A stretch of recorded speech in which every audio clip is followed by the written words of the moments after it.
Question 11. We're looking to measure the internal resistance of a cell.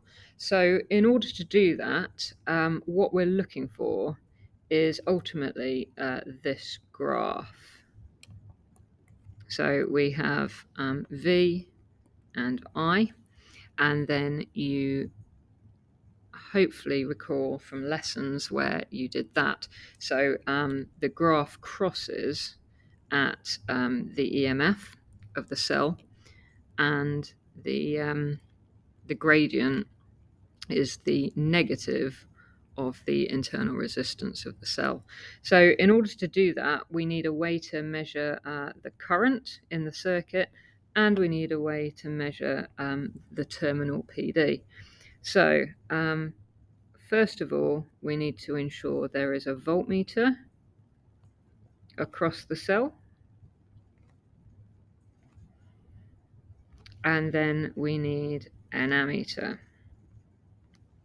in the circuit.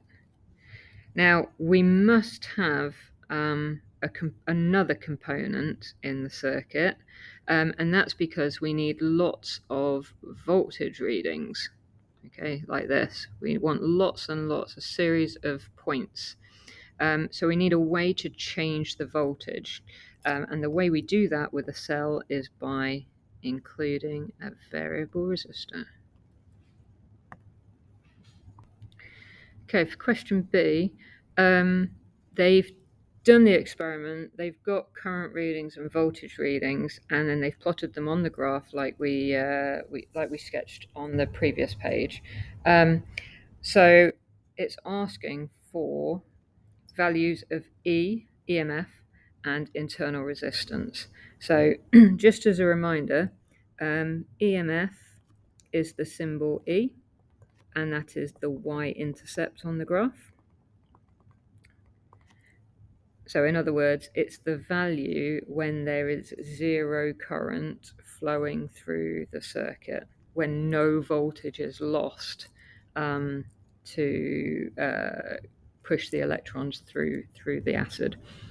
And then R, internal resistance, I'll just write that here, is the gradient.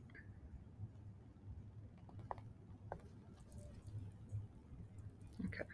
In fact, it's the modulus of the gradient, the magnitude of the gradient. So I'm going to struggle to do this without being on paper. So I'll have a go, but this isn't going to be straight. However, in the exam, you could be. Okay, so mine isn't perfect, so I am going to look up on the mark scheme what the true intercept point is. Now, the true intercept point, according to the mark scheme, you should be getting somewhere between 3.9 to 4.1 volts. So that is this number here.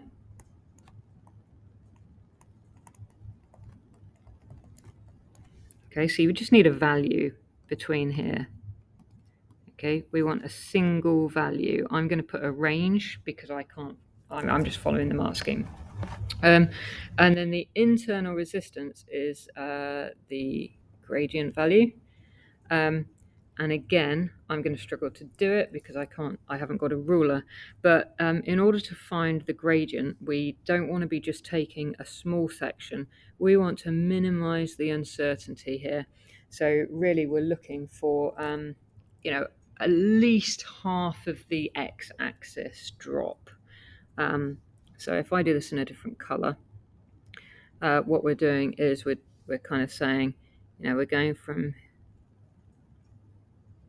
this kind of value, this x, and this y drop. Okay, so that we're minimizing the uncertainty in our values. Again, a topic 1 idea. So we've got the delta y, the delta x, and I'll stay in the same color, delta y over delta x. If you plug in those numbers, for example, these are the ones in the mark scheme. It's saying we've got a change in voltage, 3.7 minus 4.0. Remember, it's negative currently. Divided by 0.16, for example, not necessarily my numbers, gives us minus 1.9 ohms. That's the gradient. So the internal resistance is 1.9 ohms. Again, for example, but a number read in that fashion on your graph. Okay. Final part of the paper, explain how the graph can be constructed to obtain better values for E and R. Right, well, again, it's kind of this idea of uncertainty. Because the scale is so small here, it's very hard to read the values. And in fact, all of this section here, we haven't utilized. So really our graph isn't the best one it could be, because we've wasted all of this space. So if you remember back at IGCSE, you had to cover at least half of the graph paper to get the full marks. So it's the same idea here. So really we could be starting our graph at 3 volts, and then the points would be spread out a lot more. We'd be able to get smaller increments, and so we'd be able to get a better level of detail.